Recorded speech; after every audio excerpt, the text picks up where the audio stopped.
La Bibliothèque nationale de France. La BNF accueille chaque année 2 écrivains en résidence littéraire, l'un sur le site Richelieu, l'autre sur le site François Mitterrand.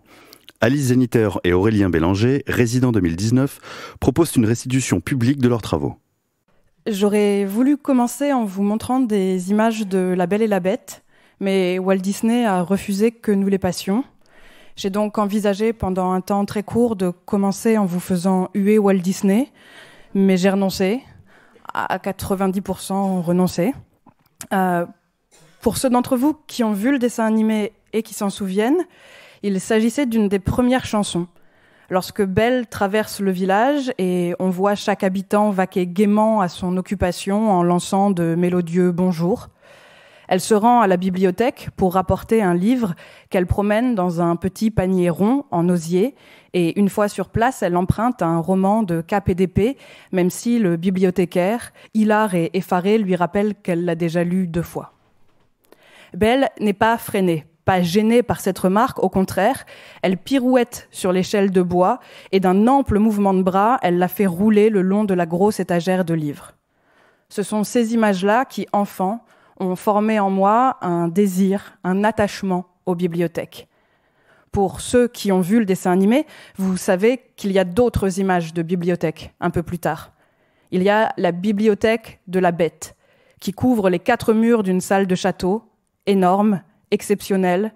Elle est pleine de dorures, de rosaces, et sise dans une pièce qui apparemment est dotée d'une hauteur de 40 mètres sous plafond au bas mot. Mais je préfère la première bibliothèque du dessin animé, celle du village. Pas en vertu de son charme rural, mais tout simplement parce qu'elle est traversée par le mouvement de la lectrice qui s'élance vers les livres. La bibliothèque de la Bête, elle, est stricto sensu paralysante. Quand la Belle la découvre, elle reste plantée devant et jamais on ne la verra prendre un roman sur ses étagères, encore moins se lancer à l'assaut du mur de livres. Le mouvement qui s'opère dans la première bibliothèque, si j'y réfléchis un peu plus en détail, est en fait un double mouvement. C'est d'une part le glissement latéral de l'échelle et de l'autre celui du livre qui est extrait de son rangement. Ce sont 2 lignes qui se croisent à un angle droit parfait, le désir du lecteur qui veut lire et le désir du livre qui veut être lu, et ce sont les plus belles perpendiculaires que je connaisse. Quand j'ai commencé ma visite à Richelieu au mois d'octobre, la première chose que j'ai cherchée, ce sont les mouvements permis au lecteur parmi les rayonnages. Comment est-ce qu'on bouge dans cette bibliothèque ? Quelle latitude est laissée au désir de livre ? Dans les anciens magasins généraux, derrière la salle Labrouste, j'ai observé les escaliers métalliques qui mènent d'un étage à l'autre, leur quadrillage qui jette des ombres régulières sur les étagères. Dans la salle des manuscrits, au premier étage, au-dessus du cœur embaumé de Voltaire, des marches colimaçonnent avec douceur dans le coin gauche et leur bois verni et sombre s'enroule jusqu'à une coursive à laquelle le lecteur n'a pas le droit d'accéder. Par ailleurs, dans cette même salle, il y a une échelle roulante, posée sur un rail devant la bibliothèque sculptée. Alors, vous la voyez là sur cette photo, elle est à peine discernable devant les livres, mais en la voyant, j'ai tout de suite imaginé le moment où je pourrais l'escalader légèrement, un panier d'osier à la main, pour m'élancer vers un roman de Cap et d'Épée, mais elle se prête peu au glissement en réalité. Elle est encombrée d'équipements de sécurité pour éviter qu'un escaladeur malchanceux ne se coince le pied entre 2 barreaux.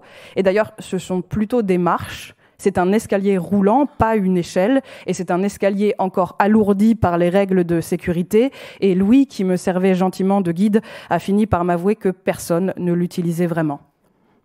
À chacun de mes passages, je peux en effet constater que son cadre de métal frôle encore et toujours le même ouvrage, Illuminating the Renaissance, dans la section Art Généralité, c'est-à-dire qu'il n'a glissé ni vers Iran, ni vers Sciences naturelles. Aucun mouvement n'a eu lieu.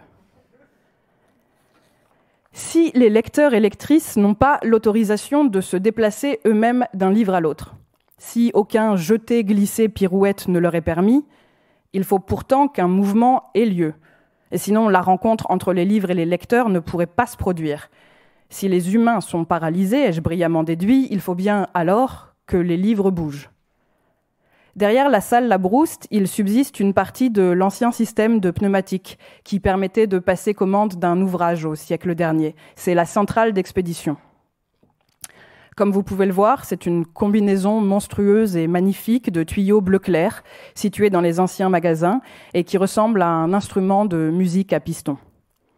C'est une relique massivement amputée qui n'occupe aujourd'hui pas beaucoup de place au sol, mais Louis m'a dit qu'il fallait imaginer que les tuyaux parcouraient toute l'aile, horizontalement et verticalement, et desservaient une dizaine de postes répartis dans le magasin central comme dans les combles. À l'intérieur, des capsules de caoutchouc contenant les titres et les références étaient propulsées toutes les 10 minutes environ, et ce, à partir de 1935 et jusqu'en 1998, ce qui fait un certain nombre de cartouches pneumatiques. Quand le système a été abandonné, puis démonté, on a retrouvé des cartouches coincées, perdues, en différents endroits du circuit. Des désirs de livres jamais exaucés, qui avaient eu le temps de pourrir et qui dégageaient, et apparemment, m'a dit Louis, une odeur méphitique. J'ai imaginé des lecteurs désemparés, des bibliothécaires pris violemment à partie, des thèses jamais terminées, des articles rendus avec des données manquantes, et surtout, à la pensée de ces quelques lignes envoyées le long de tuyaux dont elles ne ressortiraient jamais, ou bien 60 ans plus tard, et pour finir à la poubelle ou au musée dans le meilleur des cas, je n'ai pas pu m'empêcher de penser à Bartleby, le héros de Melville, miné par son passage au service des lettres perdues, et à la fin de cet ouvrage. Imaginez, écrit Melville, un homme condamné par la nature et l'infortune à une blême désespérance. Peut-on concevoir besogne mieux faite pour l'accroître que celle de manier continuellement ces lettres au rebut et de les préparer pour les flammes? Car on les brûle, chaque année, par charretée. Parfois, des feuillets pliés, le pâle employé tire un anneau. Le doigt auquel il fut destiné s'effrite peut-être dans la tombe. Un billet de banque que la charité envoya en toute hâte. Un pardon pour des êtres qui moururent bourrelés de remords. Un espoir pour des êtres qui moururent désespérés, de bonnes nouvelles pour des êtres qui moururent accablés par le malheur. Message de vie, ces lettres courent vers la mort. Ah, Bartleby. Ah, humanité. C'est sans doute un petit peu trop dramatique pour la BNF. On peut toujours repasser une commande de livres, me direz-vous. Ce à quoi je répondrai qu'il ne faut jamais rater une occasion de citer Melville de une, et que si l'on peut en effet remplir une nouvelle fiche, qu'arrive-t-il lorsque les livres, eux, se perdent? Après le temps de la commande, il faut bien que les livres se déplacent à leur tour, mouvement, toujours mouvement. Et quand le site est énorme, quand le site est, par exemple, formé de 4 tours qui rappellent, m'a dit Frédéric, et heureusement qu'il me l'a dit parce que je ne l'avais pas vu, les châteaux forts du Moyen-Âge, que lesdites tours à la fois s'élèvent vers le ciel et s'enfoncent dans le sol, que l'espace à couvrir est immense, qu'on parle de centaines de kilomètres carrés. Alors, l'acheminement des livres est un enjeu majeur. Mais avant d'aborder ce sujet brûlant, je voudrais revenir à la citation des châteaux forts présente dans l'architecture de ce site. Je ne veux pas m'attirer les foudres de Dominique Perrault, mais si on regarde les messages postés sur les réseaux sociaux depuis la BNF, et notamment ceux des chercheurs, qui doivent déprimer un petit peu au sous-sol parce qu'ils postent plus que les autres, les comparaisons convoquent clairement moins la forteresse de Fougères que le QG du méchant dans Spectre, le James Bond de 2015. L'autre référence cinématographique, fréquemment convoquée, c'est Jurassic Park, à cause des chèvres dans le jardin fermé, qui rappelle clairement l'enclos où on nourrit le tyrannosaure dans le film de Spielberg.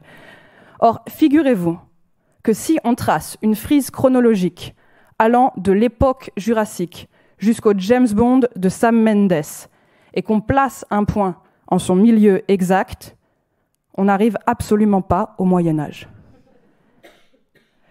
Mais je parlais des livres qui bougent, donc quand le lecteur, lui, ne le peut pas. Et je ne sais pas ce que j'imaginais avant de visiter le site de Tolbiac, peut-être une sorte de Deliveroo, une armada de coursiers en chaussures de sport, les genoux suffisamment solides pour résister au dénivelé constant des escaliers et qui partiraient en courant, les bras chargés d'ouvrages dès qu'une commande s'affiche en tintant sur leur tablette. En tout cas, je n'avais jamais imaginé que les livres bougeraient tout seuls. Je n'avais pas pu imaginer le ballet des TAD.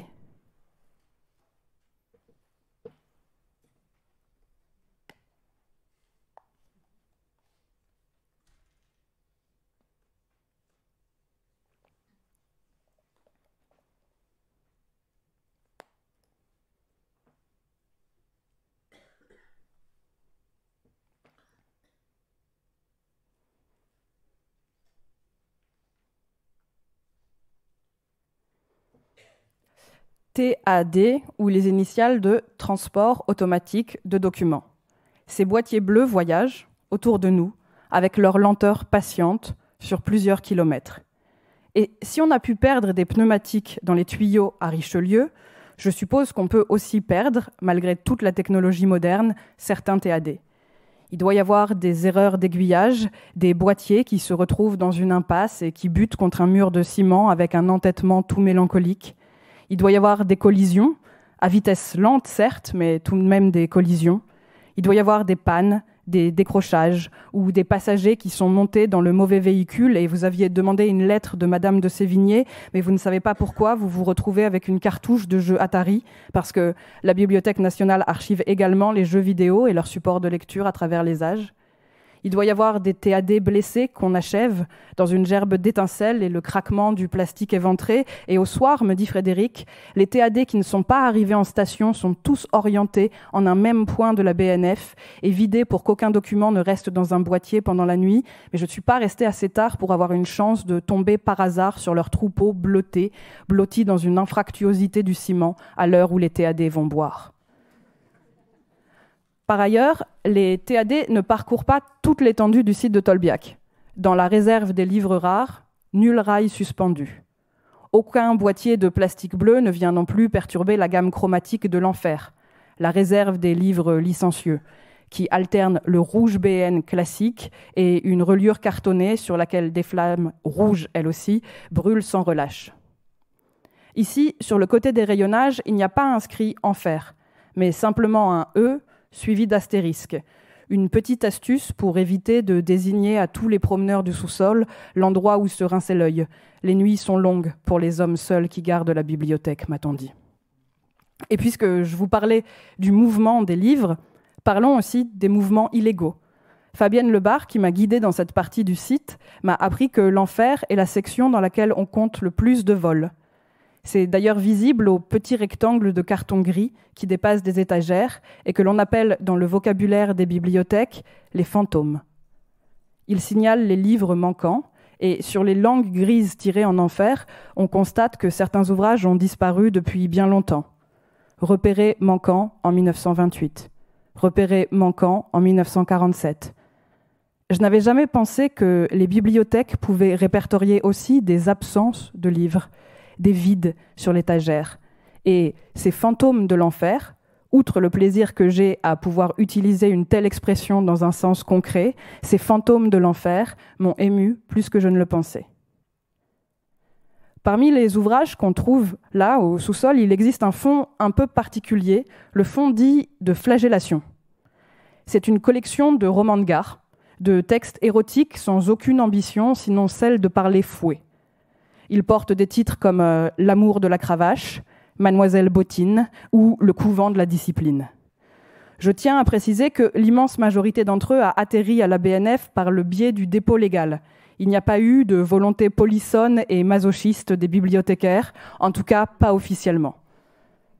Mais toujours est-il qu'il y a aujourd'hui un fonds de flagellation avec sa cote particulière depuis 1934 et que ce fonds compte environ 900 ouvrages.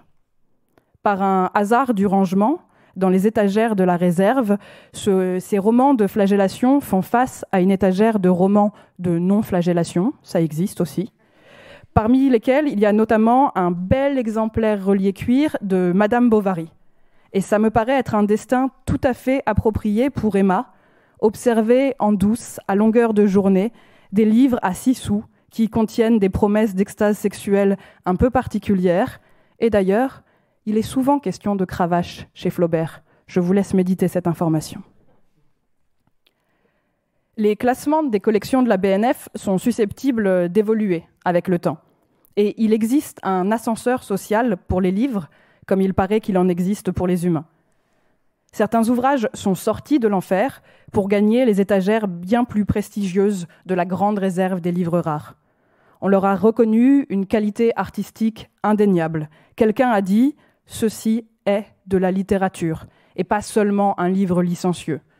C'est par exemple le cas du Conte d'Irène d'Aragon, dont Fabienne me montre un exemplaire de 1978, relié par Georges Leroux, Veau, rose et fourrure noire, et sur lequel se détache ce qu'il convient d'appeler, littérature ou pas, une énorme bite.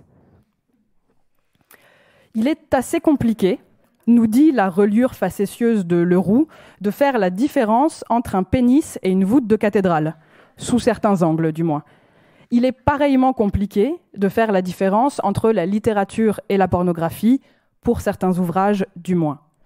Sur les fantômes de l'enfer, il n'y a pas que des livres disparus ou volés, il y a aussi le rappel de l'ascension sociale, qu'ont connu quelques textes, écrits par Aragon, Apollinaire, Sade ou Bataille, et qu'il ne faut plus chercher ici, sur les rayonnages infernaux, mais parmi les livres rares et nobles. En déambulant dans les étages de Tolbiac, sans jamais parvenir à déterminer la direction qu'il allait falloir que nous empruntions, Frédéric et moi, à la sortie de l'ascenseur, je me disais que j'étais fidèle à mon premier jugement devant La Belle et la Bête. Une bibliothèque immense, c'est paralysant, et puis ça demande énormément de logistique. Au-delà de la question de l'acheminement, il y a les problèmes d'incendie, de vol, d'inondation, de dégradation volontaire ou accidentelle, tout ce qui fait seconde par seconde le quotidien du PC sécurité de la BN, dont j'ai juré de ne pas révéler l'emplacement lors de la visite, et je ne risque pas de le faire puisque j'ai vu que François-Henri Désérable avait déjà écrit sur le PC sécurité lors de sa résidence, et si on commence à penser que les écrivains manquent d'imagination, ça pourrait nuire à toute la profession. Je disais donc, bibliothèque énorme, énormément de logistique. Et tout le monde n'a pas envie de se soumettre aux besoins d'un ogre de rayonnage et de papier. La solution est simple, m'a permis de découvrir Laurence Lebras, il suffit de miniaturiser la bibliothèque. Plutôt que d'y faire tenir les livres en entier, on peut n'en conserver que les passages les plus marquants.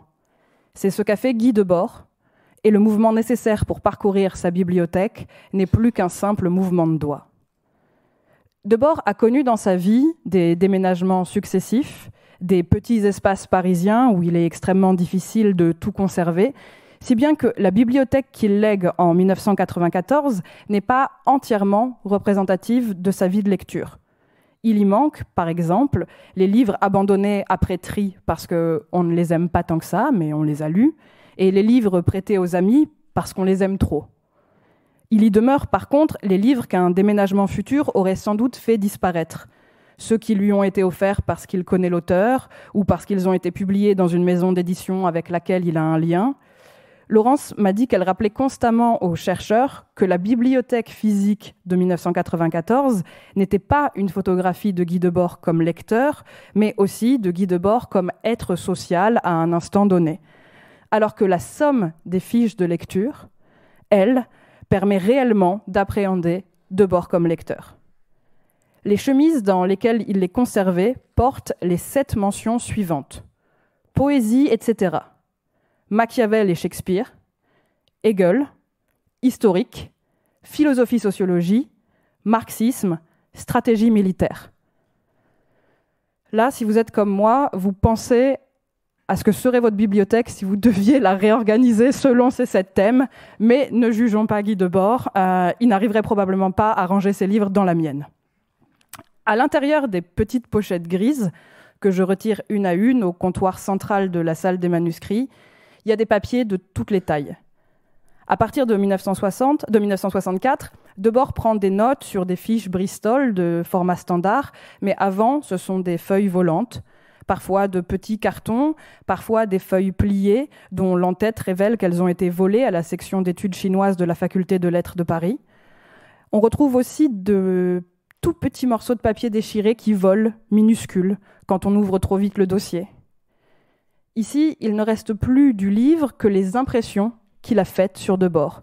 Des citations recopiées, parfois d'une plume appliquée, parfois d'un bic qui envoie des flèches d'un bloc à l'autre et souligne rageusement. L'Iliade tient en une 60aine de citations sur 5 minuscules fiches. Les poèmes de la folie de Hölderlin sur une seule, perdus dans sa pochette de papier, et les vers cités me sautent aux yeux. L'agréable de ce monde, je l'ai goûté depuis longtemps, longtemps. Les heures de jeunesse sont écoulées, avril et mai et juin sont déjà loin. Je ne vis plus de bon cœur et je ne suis plus rien. J'avance. André Breton paraît avoir droit à un traitement spécial. Ses livres, ses articles sont abondamment cités et commentés. C'est une cascade de fiches. Je continue. La fiche sur les confessions d'un opiomane anglais contient un extrait découpé. Mais d'où vient-il ? Du livre lui-même ? Au dos de cet extrait, il y a un passage de ce qui semble être un texte critique sur le livre. Est-ce que c'est un article ? Est-ce que c'est une partie de la préface ? Est-ce qu'on pourrait imaginer une bibliothèque faite de livres dont on aurait arraché les pages inintéressantes pour ne garder que celles qu'on aime ? J'avance encore. La fiche sur les provinciales de Pascal est rédigée sur un papier Bristol pris à l'horizontale, contrairement à l'habitude de Debord. Il était peut-être perturbé au moment de débuter sa lecture et en effet, la première ligne du carton ne concerne absolument pas Pascal. On peut y lire Tchéco ou Moscou, les pour et leurs arguments, parce qu'il leur est bien plus aisé de trouver des tanks que des raisons. Je suppose qu'on est en 1968 et que c'est le printemps de Prague. Je peux imaginer Guy Debord luttant pour se concentrer sur Pascal, alors que tout en lui revient à une dispute récente sur l'invasion de la Tchécoslovaquie. D'ailleurs, la ligne suivante le confirme, Debord estime que le propos des provinciales est très détournable dans polémique moderne. En fait, on peut dire que Debord ne lit pas Pascal, il lit Pascal au moment du printemps de Prague. Ce soin qu'il a pris toute sa vie d'épargner les livres, d'interposer entre lui et eux ses fiches Bristol pour ne rien inscrire sur leur page, m'a rappelé un exemple inverse, celui de Jean Giono, dont j'ai vu la bibliothèque à Manosque. Giono prenait non seulement des notes sur ses lectures pendant ses lectures, jusque-là rien de plus normal, mais il commençait carrément à écrire ses livres dans les marges des autres, et notamment dans celles des romans de Faulkner qui paraissent l'inspirer beaucoup. Les fiches de Debord montrent parfois ce même chevauchement de l'écriture et de la lecture. On ne sait plus s'il lit en tant qu'auteur ou en tant que lecteur pour ses recherches ou pour son plaisir, si établir une frontière entre les deux a même un sens quelconque. En haut d'une fiche, on trouve souvent un « pour S du S » très affirmé, ou au contraire un plus tâtonnant « pour situ 17 » point d'interrogation. S du S, c'est bien sûr la Société du spectacle. Et Situ, j'imagine que c'est la revue de l'Internationale situationniste, mais elle n'a connu que 12 numéros. Et donc, dans cette imagination d'un possible numéro 17, il y a une tragédie minuscule sur une fiche Bristol et qui me touche. Les fiches de Debord sont en cours de publication aujourd'hui, aux éditions L'Échappée. Le tome Stratégie est déjà sorti. Et bien sûr, j'imagine que quelque part, un néo-Guy Debord l'a déjà lu, et a soigneusement noté ses impressions sur une fiche Bristol, laquelle est rangée dans une chemise qui finira peut-être au service des manuscrits de la BNF dans 50 ans, qui finirait forcément au service des manuscrits de la BNF si ce monde était écrit par Borges. Après 2 ou 3 heures penchées sur les fiches de Debord, je me suis dit que les bibliothèques minuscules m'obligeaient à plisser les yeux et à tordre le cou pour suivre les notes manuscrites jetées en tous sens et dans toutes les tailles. Je me suis dit, tant pis pour la poussière, les incendies, l'odeur du papier vieillissant, les difficultés de stockage et les déménagements qui cassent le dos. J'en reviens au livre en entier. J'ai pensé à une vidéo de bibliothèque que j'aime beaucoup, parce que c'est une vidéo de mouvement, c'est une vidéo sur le corps du lecteur qui évolue dans une bibliothèque qu'il connaît par cœur. C'est celle qui montre Umberto Eco au milieu de ses livres, et peut-être que vous la connaissez déjà.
excluant les parties murales qui ne contiennent que des tableaux, je compte dans cette vidéo 72 pas d'Umberto Eco entre des étagères pleines de livres. La longueur moyenne du pas humain en marche lente est de 60 cm, mais comme Umberto Eco est déjà âgé au moment de ce documentaire, nous pouvons la réduire à 50, ce qui veut dire qu'il peut tourner dans le labyrinthe de ses livres sur 35 mètres environ. Bien sûr, tout boîtier bleu du système de TAD est en droit de ricaner à l'énoncé d'une telle distance, mais pour une bibliothèque de particulier, c'est loin d'être négligeable, c'est quand même 10 mètres de plus qu'une piscine municipale, et ce n'est pas assez énorme pour devenir paralysant.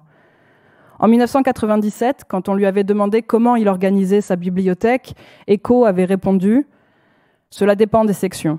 Les livres anciens sont d'un côté, les romans contemporains rangés par ordre alphabétique selon les pays, mais les essais ont des divisions qui correspondent à mes centres d'intérêt actuels.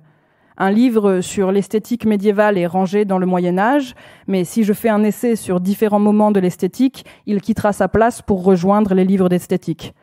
Cela change donc continuellement selon les critères de travail, avec néanmoins des divisions permanentes, la linguistique, la philosophie contemporaine, etc. Mais il y a aussi des rayonnages de transit. Si je fais un certain travail, il y a un regroupement de livres de linguistique, de psychologie par exemple, qui se défera dans 6 mois. C'est à rendre folle ma secrétaire. Et il avait ajouté cette phrase, que je trouve magique, celle qui remet le corps en mouvement au cœur de la bibliothèque. Je ne peux pas lui téléphoner, donc il parle encore de sa secrétaire, je ne peux pas lui téléphoner pour lui demander de me trouver un livre précis. Je peux juste lui dire, parce que j'ai une bonne mémoire visuelle, faites 7 pas verticaux, tournez à 45 degrés à droite, levez la main à 1,35 mètres, et alors peut-être, elle aura une chance de trouver. Merci.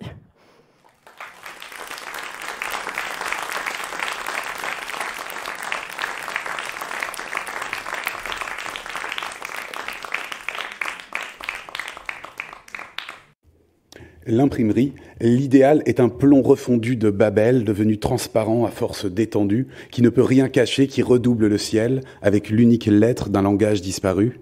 Les caractères mobiles de la combinatoire, découverte en Europe pendant la Renaissance, ont rendu l'idéal aux délices des hasards d'un rendez-vous d'amour dans un jardin de France.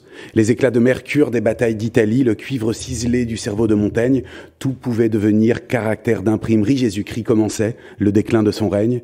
Posé contre le ciel comme une cuve d'acide, l'humanité creusait son cercueil idéal, l'humanité rêvait d'être la chrysalide de l'esprit mécanique du dieu de la Kabbale. C'est un poème que j'avais un peu oublié, je l'ai écrit il y a exactement 10 ans, juste avant d'entamer une carrière romanesque. Je tenais alors un blog de poésie dans lequel j'ai écrit pendant environ 1 an, presque un poème par jour, et celui-ci était plus ou moins mon chef-d'œuvre. S'il y avait 2 ou 3 vers techniquement acceptables dont je me rappelais, ce que j'avais absolument oublié, détail enfantin et charmant, c'est que c'était un poème dédicacé à Gutenberg. Quand il a été question d'avoir accès dans toutes les collections de la Bibliothèque nationale à la pièce de mon choix, c'est sans repenser à ce poème, mais avec le snobisme de la banalité, que j'ai pensé tout de suite à la Bible de Gutenberg.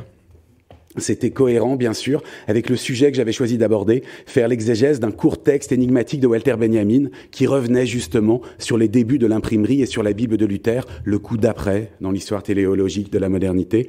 Un texte de sens unique qui tentait de prophétiser la prochaine révolution du livre et d'imaginer peut-être une sortie possible du cycle de la modernité.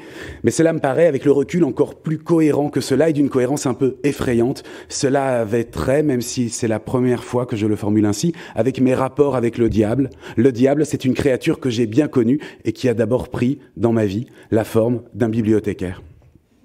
Aussi loin que je me souvienne, j'ai toujours été matérialiste.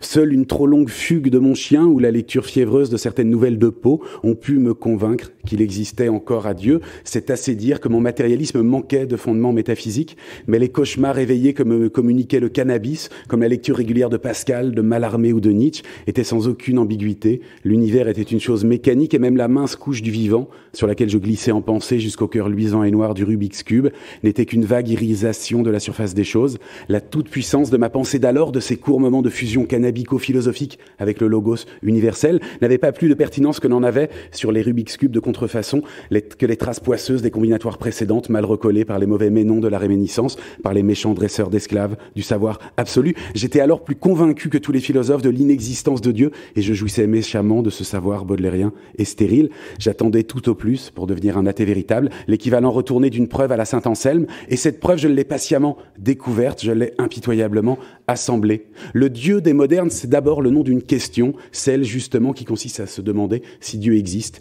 Il existe de solides arguments, j'ai oublié lesquels, qui retournent élégamment la question de l'athéisme, en faisant strictement une question de croyance, et qui rangent ainsi les croyants et les athées dans la même catégorie, façon un peu pénible, sans doute, de magnifier les agnostiques. J'aurais plutôt tendance à affirmer que poser la question de l'existence de Dieu, qu'on y réponde par la négative ou par la positive, qu'on soit Nietzsche ou Saint-Anselme, revient à déconsidérer gravement la question théologique, à la projeter trop loin du monde, à la priver de cette respiration si grande qu'elle aurait à rester au contact des choses. Et c'est à Walter Benjamin que je dois cette intuition, c'est à Walter Benjamin que je crois, d'avoir dépassé la question adolescente de l'existence de Dieu pour être revenu au monde spéculatif et douteux de l'adoration. Je vais ici essayer de raconter comment. Il me faut pour cela délester un instant Benjamin, le prodigieux captif de la Bibliothèque nationale, l'un des meilleurs lecteurs de son temps, et partir à la recherche du bibliothécaire, le grand, l'unique bibliothécaire de ma vie, l'affreux dieu de mes cauchemars gnostiques, c'est celui de Borges, celui de la bibliothèque de Babel bien sûr, et la chose, aussi bizarre que soit ce terme dans ce contexte, a été vraiment comme une révélation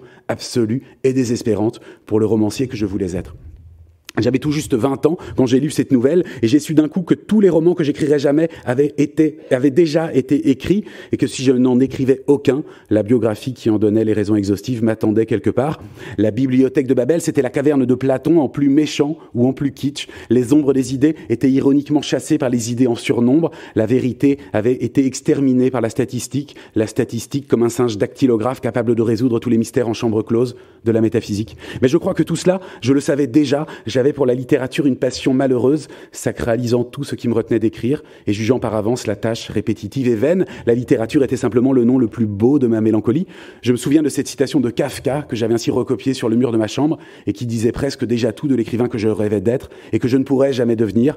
Les Corneilles prétendent qu'une seule corneille pourrait détruire le ciel. Cela est indubitable, mais ne prouve rien contre le ciel, car le ciel signifie précisément impossibilité pour les Corneilles.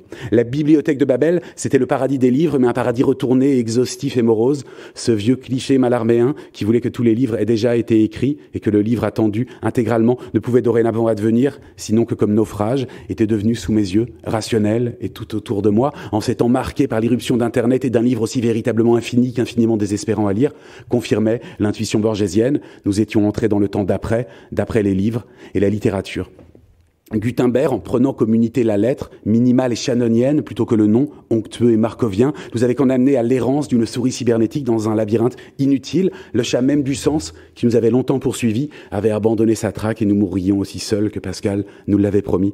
Ce que j'ignorais, c'était la rationalité économique de ce choix du découpage par lettres, sorte de premier pas de la Renaissance dans l'industrie future du divertissement, et que ce que j'avais pris pour une damnation métaphysique n'était peut-être pas plus grave que si je m'étais perdu, enfant, à Disneyland, à moins que le processus de réification engagé alors soit autrement irréversible, et c'est encore Benjamin qui possède la réponse à cette question que je n'aurai malheureusement pas le temps d'aborder ici. Gutenberg avait en tout cas fait basculer l'histoire de l'Occident dans un paradigme inédit, et je serais encore, 5 siècles plus tard, dévoré vif, à 20 ans, par les dents de requin des caractères mobiles. L'unique horizon de la pensée moderne, ce serait, pendant plus d'un demi-millénaire, ce clicktimate du temps, ce travail acharné du temps comme ouvrier typographe. Nietzsche lui-même, par la révélation de l'éternel retour, accède à peine au stade 2 de l'ouvrier typographe, le stade de la case pré-remplie, des caractères ramenés au chaos immobile, ainsi que Blanqui, dont Benjamin lira l'éternité par les astres, comme le pire des récits de cauchemar. J'ai résisté pourtant, et le plus longtemps possible, à cette vision d'horreur. Je lui ai consacré les pages du premier livre que j'ai jamais écrit, un très mauvais livre, une maquette de livre, un mémoire de philosophie consacré au livre que Foucault avait un été consacré à l'écrivain Raymond Roussel, un possédé de la combinatoire. Bizarrement, et j'avais fait sur ce point essentiellement un travail de copiste en reformulant seulement les élégantes intuitions de Foucault dans une langue plus lourde, mais pas moins lyrique. Foucault reliait le travail de dément, de maniaque de Raymond Roussel à l'expérience existentielle de la mort. Il était question sans cesse, était-ce chez lui ou dans mon interface interprétation d'un grave de mots formant comme une châtaigne de signifié relié par la pointe, mais qu'il était impossible de retourner pour accéder à l'intérieur velouté du fruit, à l'intérieur de la mort, qui devait être aussi la revanche charnelle de la signification sur le signifié pur. Il était question sans fin de ce retournement, et ce vocabulaire impropre, viscéral et topologique me plaisait infiniment alors, mais au fond je n'y croyais pas vraiment. Je ne croyais pas que la littérature en aucune façon puisse être encore, après Babel, une figure possible de la transcendance, ni qu'elle puisse aucunement sortir purifiée, agrandie de son choc répété avec la frontière de la mort. Je sentais bien que Foucault, comme moi, tirait un peu à la ligne et ne croyait pas le tiers de ce qu'il racontait là. Il était d'ailleurs essentiellement, je l'ai découvert plus tard, question pour Foucault de régler sa dette, celle de sa génération avec l'existentialisme heideggerien, pour mieux succomber ensuite aux délices tournoyants du structuralisme, le seul domaine de la pensée qui soit radicalement épargné par la mort, qui soit radicalement épargné par la vie, qui soit le cadavre de vautour, de la combinatoire. La combinatoire, c'était la seule chose qui m'intéressait alors. J'avais arrêté mes études pour devenir libraire, pour ranger des livres au lieu de les écrire, pour vendre des livres au lieu de les lire, mais j'ai fini par revenir à la philosophie pour mieux replonger, après mes sympathies de jeunesse pour le structuralisme, dans une version plus serrée de la combinatoire que j'ai retrouvée dans la philosophie analytique et plus précisément dans un séminaire consacré à l'atomisme logique. J'avais accès là-bas une matinée par semaine à la grille la plus serrée, la plus douloureuse du monde. Je marchais, comme dans les étages des réserves de la salle Labrouste, directement sur le caillebotis infernal de l'ontologie pure. J'étais sur le point d'écrire une thèse consacrée à la réidentification des objets à travers les mondes possibles, une thèse qui aurait perversement cherché à démontrer l'inanité du concept de l'aescétisme, vieille idée médiévale et lointainement organique, qui prétendait faire des objets un peu plus que des faisceaux de propriété conjointe, et presque des individus véritables, en tout cas perçus comme tels dans l'esprit divin ou dans n'importe quelle entité mécanique, récapitulatrice et terminale, comme j'en fantasmerais bientôt une dans mon premier roman, inutilement consolateur. Il s'agissait alors pour moi, et j'y allais avec un certain courage, le courage d'un explorateur polaire, certain de ne trouver devant lui que la nuit et la glace, de mettre à l'épreuve la grande thèse de David Lewis, un métaphysicien tenu dans le petit cercle où j'avais pénétré, pour le plus grand métaphysicien depuis Leibniz. L'une de ces thèses, celle de la survenance humienne, ramenait ainsi l'espace-temps à une grille sur laquelle étaient activés des points contingents. Les lois physiques, dans cette perspective, n'auraient été que des régularités observables a posteriori, et leur seule valeur transcendantale aurait été que la totalité des lois, dans la totalité des univers, aurait été actualisée par la distribution complète et exhaustive de tous les points de l'espace et du temps à travers l'espace modal, l'espace des mondes possibles, les grilles superposées de tous les univers. Ma vie de philosophe n'était qu'une version refroidie du supplice de Saint-Laurent, un Saint-Laurent privé de tout recours à Dieu.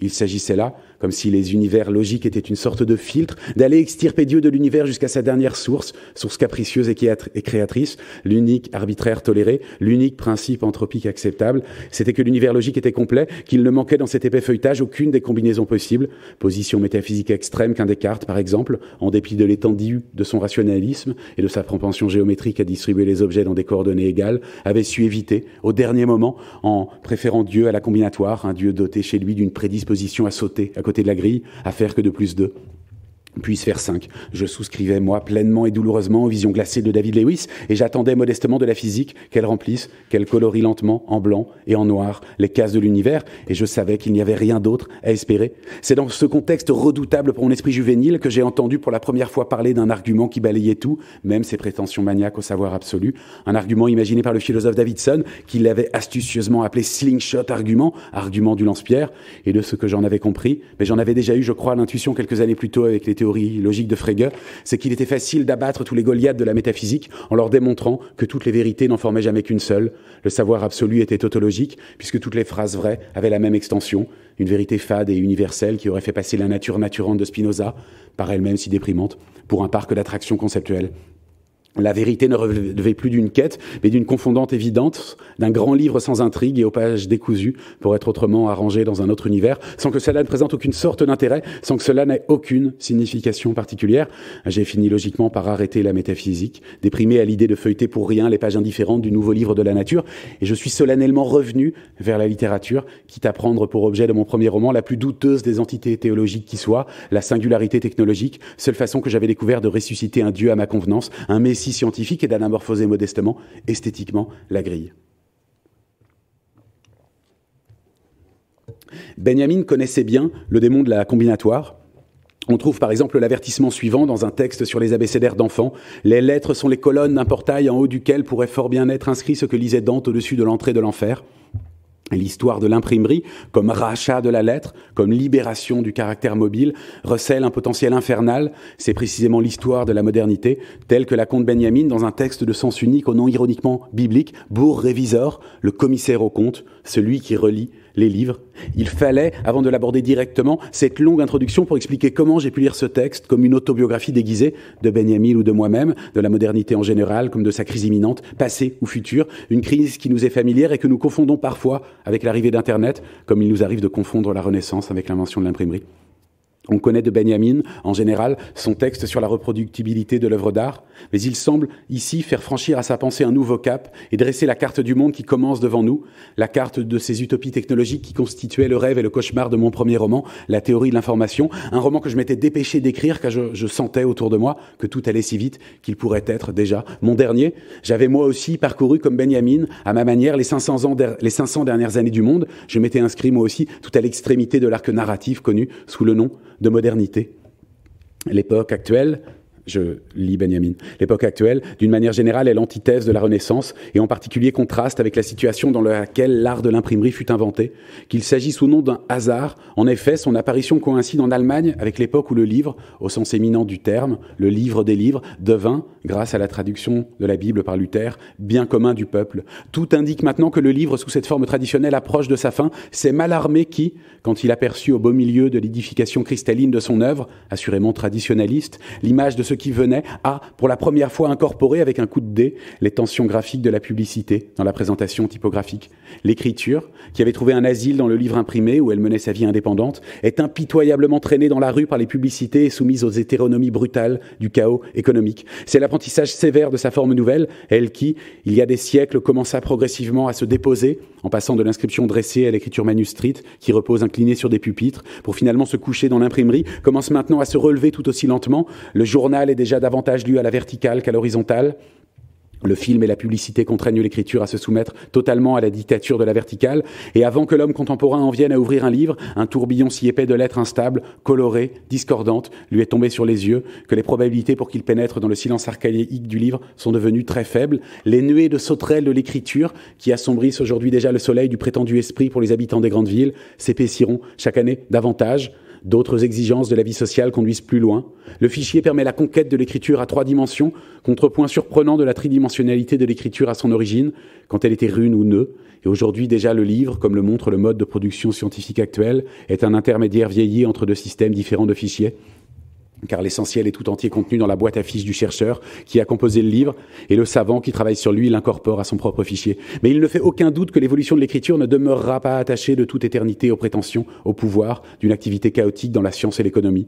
L'instant approche au contraire où la quantité se transforme en qualité et où l'écriture, qui s'avance toujours plus profondément dans le domaine graphique que représente sa nouvelle et excentrique nature figurative, s'emparera d'un seul coup du contenu qui lui est adéquat. Des poètes, qui seront alors, comme au premier temps, d'abord et avant tout des calligraphes, ne pourront collaborer à cette écriture pictographique que s'ils rendent accessibles les domaines dans lesquels s'effectue l'édification de cette écriture, par le diagramme statistique et technique. Grâce à l'invention d'une écriture convertible internationale, ils renouvelleront leur autorité dans la vie des peuples et trouveront un rôle en comparaison duquel toutes les aspirations à un renouvellement de la rhétorique se révéleront n'être que des rêveries de vieux burgraves. Par où commencer ? Par le fait que le père de Benjamin possédait une lettre de Luther et que c'était l'un des trésors de cette famille bourgeoise, trésor liquidé par la grande crise inflationniste. Ou bien par le fait que Scholem rapporte que Benjamin, chez qui il avait vu le livre de Mallarmé pour la première fois, et qu'il décrit assez joliment comme une Bible de Gutenberg ensauvagée ou rendue au hasard, les mots, dit-il, composés de caractères de tailles différentes, roulaient le long des lignes à la manière d'un dé. Scholem rapporte que Benjamin disait ne pas comprendre le texte de Mallarmé, ce qui est, je crois, assez proche de notre situation par rapport à la fin de son propre texte, par rapport à la mystérieuse prophétie qu'il comporte, celle d'une 3e révolution du livre, après celle de l'imprimerie et celle de la publicité, révolution dont nous sommes sans doute très tentés de la rapporter à l'âge de l'information, incapables de penser quoi que ce soit, sinon qu'elle est brutale et irréfutable, et que nous saisissons assez mal ce que Benjamin en avait perçu, et par quelle voie nous pourrions la saisir avec lui, comme une opportunité poétique. De quelle poésie parle-t-il exactement? Parle-t-il du code tel qu'il l'aurait entrevu par avance dans les systèmes de code de la Bibliothèque nationale? Par le fait qu'il n'y a pas, à ma connaissance, dans l'œuvre publiée de Benjamin, et en dehors des lettres, de compte-rendu plus détaillé de sa pratique légendaire du monde des bibliothèques? Et j'ai trouvé spontanément des aspects cybernétiques à ce texte, à un tel point que si je n'y avais pas pris garde, que si je n'avais pas fait le lien avec mon expérience personnelle, je l'aurais paradoxalement rangé parmi les sources premières de cet âge du monde que nous avons vu naître, l'âge de l'information, sujet de mon premier roman qui en approchait timidement les grands mythes, et j'en aurais manqué l'aspect théologique. Je l'aurais lu comme j'avais lu par exemple le texte de von Neumann, Théorie générale et logique des automates, texte resté doublement célèbre pour avoir été à la fois une fascinante actualisation du mythe du golem et sa transformation en légende récursive, à travers le premier examen scientifiquement sérieux de structures réplicantes qui ne soient pas biologiques, ainsi que pour avoir été ce qui nous ramène à la Bibliothèque nationale et aux prometteuses décisions architecturales de la Brouste, le manuel standard de la construction des futurs ordinateurs qui reposerait, comme la salle Labrouste et son magasin séparé nous y avaient comme magiquement préparé, sur une séparation stricte entre les fonctions mémoire et les fonctions lecture. Et soudain, Benjamin, comme la girafe coulissant sur son rail dans la salle des manuscrits, comme une boîte à fiches infinie, comme le multiplexeur en forme de mâchoire de cachalot du système pneumatique de la salle Labrouste, semble une émanation cybernétique de celle-ci, un golem de papier mâché, la créature non pas exilée, mais secrètement destinée à s'épanouir dans cet univers. Le livre des passages, si Benjamin l'avait poussé à son terme, aurait ainsi été, peut-être, une sorte de ready-made, un texte dont pas une seule ligne n'aurait été de lui, mais qui aurait été comme un gigantesque collage surréaliste. Benjamin aurait été la tête de lecture de la salle Labrouste, la machine à relire sans fin, l'histoire du 19e siècle. Il y a dans ce projet une mélancolie inexprimable. On trouve dans le cabinet des estampes que fréquentait Benjamin 2 exemplaires de la mélancolie de Dürer. Assis dans la salle Labrouste, au milieu des débris et des symboles indéchiffrables du 19e siècle, et venu lui aussi d'Allemagne, Benjamin aurait été comme une reproduction de celle-ci, ou comme son lointain modèle, alors que l'Allemagne se mettait à ressembler dangereusement à une autre gravure de Dürer, conservée elle aussi ici même, une gravure soudain presque écœurante, tellement elle était devenue fanatiquement allemande, une gravure de Saint-Eustache, avec un cerf et un château, une forêt et des chiens, une gravure anormalement remplie, et dont Benjamin, à l'autre bout du temps, figurait le gibier. L'histoire de Benjamin, de quelque façon qu'on la prenne, est une histoire tragique. C'est l'histoire d'une intelligence extrême et d'un embarras incessant et certain à lui donner une forme communicable. Les écrits de Benjamin ressemblent parfois à la nouvelle de Balzac, le chef-d'œuvre inconnu, à ceci près qu'il y aurait toujours eu, de façon quasi miraculeuse, autour de lui, un petit groupe d'intellectuels capables de déchiffrer sa toile. L'histoire de Benjamin, c'est aussi l'histoire d'un exil, d'une fuite manquée et d'un suicide en 1940, mais je ne crois pas que ce soit comme cela qu'il faille présenter la vie de Benjamin. Je préfère revenir au lieu où lui, l'exilé, a passé le plus de temps et tenter de le considérer comme une plante qui aurait pris racine dans cette serre paradoxale appelée la Bibliothèque nationale. Benjamin comme une plante rare poussée dans la lumineuse pénombre de la salle Labrouste, comme cette Daphné changée en feuille de la galerie Mazarine, une sorte de saint bibliophile dont les stigmates cybernétiques seraient les rails des escaliers mobiles de la salle des manuscrits, les perforations des fiches, les encoches des entrées alphabétiques des catalogues, les traits discontinus des gravures du cabinet des estampes.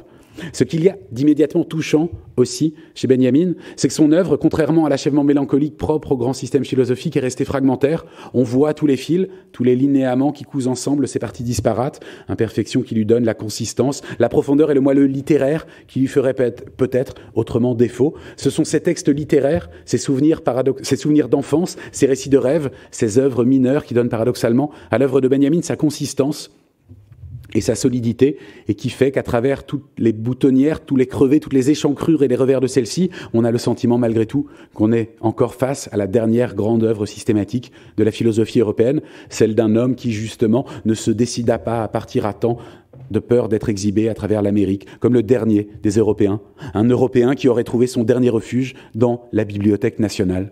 Ce n'est pas moi qui ai fait cette résidence, c'est Walter Benjamin. On trouve à la Bibliothèque nationale une célèbre photo de Benjamin qui pose pour Gisèle Freud dans le cabinet des estampes.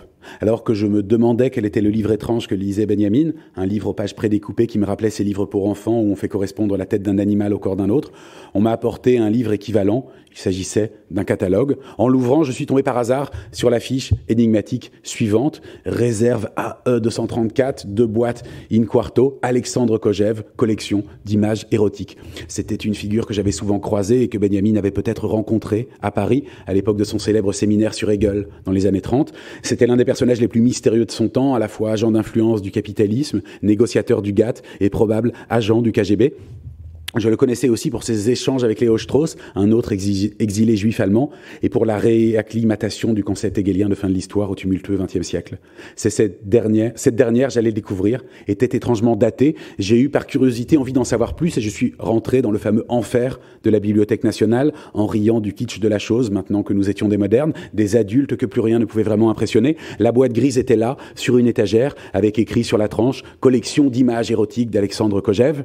Mais au moment de l'ouvrir, un interdit venu de la nuit des temps est soudain apparu sur une seconde étiquette. Communication interdite avant 2054. Je ne sais pas si j'avais atteint l'enfer ou découvert incidemment la date de la fin de l'histoire, celle de l'apocalypse. Une autre photo, dans un dossier photo d'époque, allait étrangement confirmer ce pressentiment. C'était la photo d'une ancienne machine à photographier les livres et je l'ai vue comme l'instrument du jugement dernier. Sans doute à cause de sa forme, pour égaliser les doubles pages des livres les plus épais, la machine ressemblait, avec ses deux plateaux reliés à des bras, à une balance à pendule, la machine qui traditionnellement servait à peser les âmes. On s'est habitué depuis 20 ans à la numérisation des livres. C'est l'un des premiers territoires qu'a d'ailleurs tenté de conquérir Google, à l'époque déjà un peu mythique, un peu babélienne, où Amazon tentait de son côté de conquérir la librairie. Tout cela est loin déjà, la bataille du livre est à peu près finie. Mais il est étrange de l'avoir ainsi réapparaître sous la forme de cet instrument de prise de vue primitive. Comme tout cela est loin déjà, et même le mince filon des microfilms qui prenait sa source dans la lentille de cet appareil et qui avait donné naissance à un vaste fleuve souterrain rempli d'espions et de chercheurs, se tarit sous nos yeux. Qu'on ait ainsi passionnément, minutieusement photographié des textes nous paraît presque le comble de l'étrangeté, du fétichisme du papier. En cela aussi, l'époque actuelle, celle de Benjamin, celle de cette machine, était bien l'antithèse de la Renaissance. Rien de plus opposé au caractère mobile que la plaque photographique qu'un livre est venu imprimer. C'est presque comme si l'aura, soudain, inattendue, était de retour dans cette rétrocession de la combinatoire au monde béant de l'iconographie. Comme s'il fallait sortir de la malédiction de la lettre, celle de Gutenberg et de Babel, pour revenir non plus au mot, mais à l'image elle-même, à la pleine page du texte, au daguerréotype malarméen, au livre comme carte mentale et carte du monde, plutôt que comme labyrinthe et combinatoire. Le mot plutôt que la lettre, la page plutôt que le mot, le livre plutôt que le chaos du monde, ce sont là des requêtes de romanciers.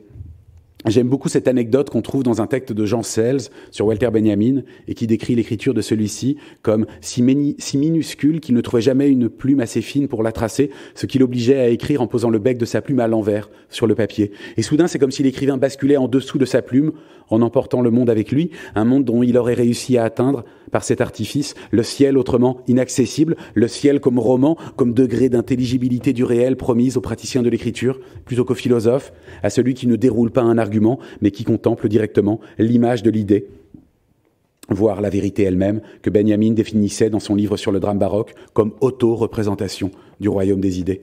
En levant à cet instant les yeux, comme tout écrivain saisi par la beauté d'une image, je suis tombé sur ce que Benjamin avait dû voir lui aussi dans ses moments de grâce, la jolie voûte de la salle Labrouste, les gros yeux de la bibliothèque, le kaléidoscope du savoir absolu. Moins une voûte en réalité qu'un flash lumineux, qu'un instantané du savoir sous sa manifestation la plus complète et la plus hasardeuse, une manifestation dont la netteté photographique n'aurait d'égal que la profondeur astrologique. Benjamin aurait un jour déclaré à Scholem qu'une philosophie qui n'inclut pas et ne peut pas expliquer la possibilité de lire l'avenir dans le mar de café n'est pas une philosophie authentique. Benjamin aurait trouvé à la Bibliothèque nationale la confirmation de cette intuition. L'ordre des lettres, si hasardeux soit-il, jusque dans les pages du plus sérieux des traités de métaphysique, appartenait ici au même ordre, à la même monade que les étoiles du ciel, et Benjamin, en cet instant, a pu passer de l'une à l'autre, de la queue de comète glacée de la métaphysique aux orbites excentrées de la théologie. La bibliothèque moins comme totalité que comme passage, et comme photographie complète du cosmos, un cosmos bien plus grand que la métaphysique. Cette machine à photographier les livres, c'était comme le lieu le plus inattendu d'un reflux de la modernité, et tout cela m'empêche de ramener, comme tout semble pourtant m'y inviter, à commencer par mon passé d'écrivain de la technique, de mémorialiste, de l'âge de l'information, la fin du texte de Benjamin à une simple prophétie cybernétique. Et cela en premier lieu à cause de l'insistance de l'image comme obstacle à la combinatoire, comme sacré élémentaire. Les poètes qu'évoque Benjamin ne seront pas des codeurs, ces nouveaux bibliothécaires de Babel, mais ce seront bien des fabricants d'images, d'abord et avant tout des calligraphes, écrit-il. J'ai pensé enfin, devant cette sorte de balance à un autre type de machine, à cette presse hydraulique que décrit Balzac dans La peau de chagrin, le grand poème romantique de la malédiction du livre. Tout était écrit à l'avance du destin de Raphaël, dans ses caractères pointés sur lui comme la pointe d'un microscope atomique. Benjamin en possédait d'ailleurs une édition rare, numérotée 1685 dans son inventaire personnel. Le livre fait partie de ceux qu'on n'a jamais retrouvés, parmi ceux que la Gestapo a envoyés en Allemagne après la fouille de son petit appartement de la rue Dombasle. On connaît juste le poids de cette bibliothèque fantôme, de cette peau de chagrin de l'exil, 469 kg. Les manuscrits, eux, à commencer par celui du livre des passages, Benjamin les aura heureusement confiés à temps à un célèbre bibliothécaire, à Georges Bataille, qui aura un peu joué le rôle d'un ange dans toute cette histoire apocalyptique. Et c'est justement encore Kojève qu'on retrouve au détour d'une lettre de Bataille, datée d'août 45.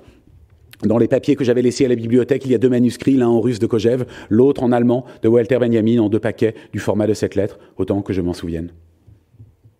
La Bibliothèque nationale comme passage des Pyrénées. J'ai dit que le diable, tel que je l'avais rencontré adolescent, avait pris la forme d'un bibliothécaire. Peu d'hommes l'ont alors mieux connu que Walter Benjamin.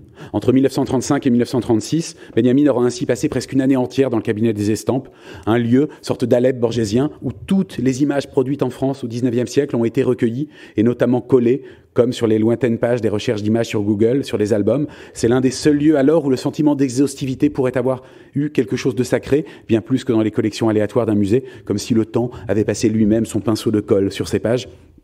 Et pourtant, aussi mélancolique qu'ait pu être Benjamin, aussi tragique qu'ait pu être son destin ultérieur, le Benjamin de la bibliothèque résiste à toutes ces allégories à la dureur qu'on serait tenté de faire de lui. Non seulement la mélancolie évidente, mais aussi l'exil, puis le martyr, et enfin l'ange, ou bien un autre Saint Jérôme à l'étude, ou n'importe quel saint du bestiaire chrétien attendant son martyr. C'est en replaçant, avec une minutie et une prudence de conservateur, Benjamin dans l'atmosphère choisie de la Bibliothèque nationale qu'on aura le plus de chances de le faire échapper à la caricature, aussi pieuse soit-elle. La question n'est pas qu'il ait alors été heureux ou malheureux, ici, mais qu'il y ait mystérieusement trouvé sa place, et qu'il y ait dès lors, dans le Benjamin de la Bibliothèque, un étonnant message d'espoir et comme une antidote encore actif à la morphine pyrénéenne. Il a ainsi paru, lui, le bibliophile, le collectionneur, le théoricien de la collection, spectaculairement survivre à son immersion dans l'une des plus grandes collections du monde. Benjamin est pourtant cruel avec ce genre de collection. Il écrit ainsi, commentant sa lecture du livre d'un collectionneur, « Il craint le jour où l'État sera devenu l'unique collectionneur ». Et Benjamin rejette absolument ce mauvais platonisme technocratique de la bibliothèque, et c'est par là aussi qu'il parvient à court-circuiter le mauvais mythe de Babel. Ce ne sont pas tant les livres que les exemplaires qui ont leur destin, et dans l'esprit du collectionneur, le destin clé de tout exemplaire, c'est la rencontre avec lui-même, avec sa propre collection. Je n'exagère pas, écrit-il encore, pour le vrai collectionneur, l'acquisition d'un livre ancien équivaut à sa renaissance. Renouveler le monde, c'est là l'instant le plus profond dans le désir qui éprouve le collectionneur d'acquérir de nouveaux objets. Pour le collectionneur, la possession est la relation la plus profonde que l'on puisse entretenir avec les choses, non qu'alors elle soit vivante en lui, c'est lui-même au contraire qui habite en elle.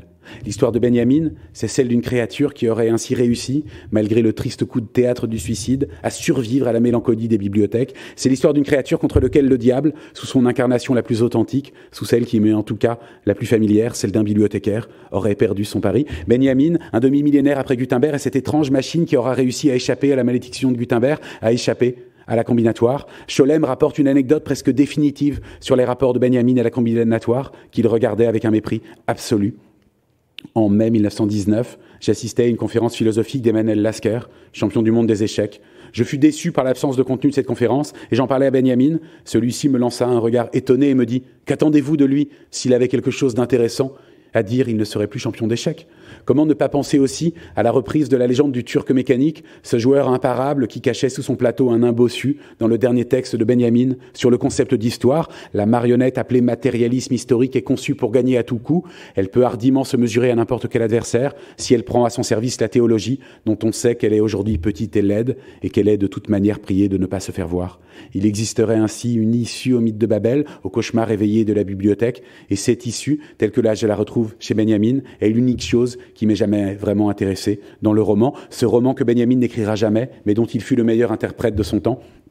Car ce qui est spectaculaire avec Benjamin, c'est à quel point il ne se rate pas au sujet du roman, il ne se rate pas et il rate tout. Traducteur de Proust, interprète de Kafka, lecteur d'Aragon, il a lu l'essentiel de ce qu'il fallait retenir de la littérature de l'entre-deux-guerres, sens unique et enfance berlinoise égale, largement les meilleures pages de Combray, et le livre des passages, malgré son inachèvement, est à la fois le plus grand des romans surréalistes et l'un des meilleurs tomes de la comédie humaine de Balzac. Benjamin, enfin, est l'un des rares philosophes, sinon le seul, qui se lise vraiment. la chose est difficile à exprimer, mais dans un roman, sorte de principauté imaginaire, rien n'est illégitime, rien n'est théoriquement impossible. La féerie déborde largement du champ clos de la métaphysique et des coordonnées fermées du monde matériel. La déflagration doit être totale et le roman de tout recouvrir de sa prose ambiguë. C'est une principauté, mais son extension logique est strictement impériale. Une principauté, mais pas n'importe laquelle, celle qui serait le nom terrestre d'un royaume transcendant. Une principauté dont le seul modèle accessible à l'imagination du romancier serait la principauté vaticane. Le monde, l'instant flashé, les dés soudain arrêtés de la combinatoire, la monade soudain fermée par la pince du verrier, c'est cela que le romancier convoite, le miroir concave parfait, et fixé sur une image du monde devenu pur prodige ou merveilleux miracle, comme ces boules à neige que Benjamin collectionnait. En cela, le critique, au sens de Benjamin, pourrait occuper la position la plus centrale de tous ces jeux optiques, la position, en réalité, du bibliothécaire, celui qui saisit dans la voûte arrondie du monde les imperfections les plus rares et les plus délicieuses, qui n'auront ni la torpeur spinozienne des géodes philosophiques, ni la brute irrégularité des stalactiques existentielles. Le roman, tel que Benjamin l'a lu et pratiqué, est l'unique retournement possible de l'immanence vers la transcendance, et il reste à cela quelque chose d'encore un peu diabolique comme la posture de cet ange déchu, de cette plume retournée qui permet un instant d'apercevoir un Dieu inexprimable. Benjamin était ainsi le retournement que j'attendais, la péripétie métaphysique que je voulais voir advenir, la châtaigne enfin ouverte, l'opération de conversion des signes, le dénouement d'un vieux roman policier dans une bibliothèque. La connaissance peut être une réponse à une question, écrit-il, non la vérité. C'est dans la préface à son essai sur le drame baroque. Pour nous, modernes, il n'y a jamais eu qu'une seule question, et la plus mauvaise de toutes, celle de l'existence de Dieu. La connaissance vise le particulier, mais non immédiatement son unité. L'unité de la connaissance, pour autant qu'elle existe, serait plutôt un ensemble de connexions qui pourraient être produits que de façon médiate, c'est-à-dire à partir de connaissances particulières et par une sorte de compensation réciproque. Je crois qu'il est là le métafichier, le diagramme, la troisième révolution de l'arbre de la connaissance que nous cherchions dans le texte de Sens unique. En cela, Benjamin dépasse la malédiction du bibliothécaire pour devenir mystique. Les piliers de fonte, en se fondant dans l'immatérialité nacrée des coupoles, semblent désigner, plutôt que la présence du ciel, celle d'un lieu où ce retournement décisif serait enfin possible, le lieu le plus romanesque qui soit, la réserve secrète des images. J'ai été vérifié, il n'y a là-bas, au-dessus de la salle Labrouste, qu'une fine charpente métallique recouverte d'amiante, mais ce qui est significatif, c'est qu'il n'y avait pas d'autre endroit de la bibliothèque où je voulais aller, si, peut-être, à l'opposé de là, dans une autre figure allégorique de la conversion du réel, dans ces souterrains qui débordent du quadrilatère Richelieu vers les îlots voisins, dans celui que viennent traverser les passages Vivienne et Colbert. Scholem avait noté, en revoyant son ami en 1938, après presque 11 années passées sans le voir, que ses cheveux avaient blanchi, que sa moustache était devenue irrégulière, et surtout qu'il avait grossi. Je ne peux m'empêcher d'imaginer la figure grotesque d'un Benjamin devenu, à la Bibliothèque nationale, une sorte d'énorme baleine à la Anish Kapoor, de ballon ou de montgolfière, d'empreinte négative de la bibliothèque, mais qui aurait trouvé in extremis, sans pouvoir hélas les utiliser pour lui-même, des issues librement exploitables au cauchemar de Babel. Et quiconque rentrera dans la Bibliothèque nationale en se souvenant de Benjamin, de cette allégorie de Benjamin, en concevra un vertige mêlé d'amertume, comme le sont les embouts des ballons de baudruche quand on commence à les gonfler. Ce grand ballon qui finit par crever là-bas, à bout de souffle, sur une arête pyrénéenne, c'est ici, dans le hangar à dirigeable de la Bibliothèque nationale, qu'il avait eu son port d'attache. L'une des façons dont on a popularisé le concept de combinatoire, en recourant à la fois à un topos borgésien et aux faciles effrois de la thermodynamique, consiste à dire qu'on inspire à chaque souffle, c'est mathématiquement démontrable, un peu du dernier souffle d'Hitler, du dernier souffle du Christ et du dernier souffle de Benjamin. Dans les notes sur le concept d'histoire, son tout dernier essai, Benjamin retourne pourtant la désagréable allégorie. Le passé est marqué d'un indice secret qui le renvoie à la rédemption. Ne sentons-nous pas nous-mêmes un faible souffle de l'air dans lequel vivaient les hommes d'hier ? On peut se reporter aussi à ce passage de sa critique de l'idiot de Dostoïevski. La vie immortelle est inoubliable, tel est le signe auquel nous la reconnaissons. C'est la vie qui, sans mémorial, sans souvenir, peut-être même sans témoignage, échapperait nécessairement à l'oubli. Elle est impossible à oublier, pour ainsi dire sans forme ni contenant. Cette vie est ce qui ne passe point.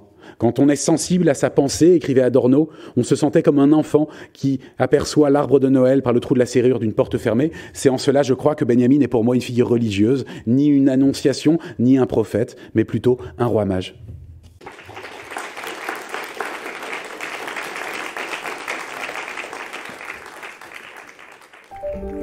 Vous venez d'écouter un podcast de la Bibliothèque nationale de France. Retrouvez les conférences, rencontres et créations de la BNF sur toutes les plateformes de podcast ainsi que sur le site bnf.fr.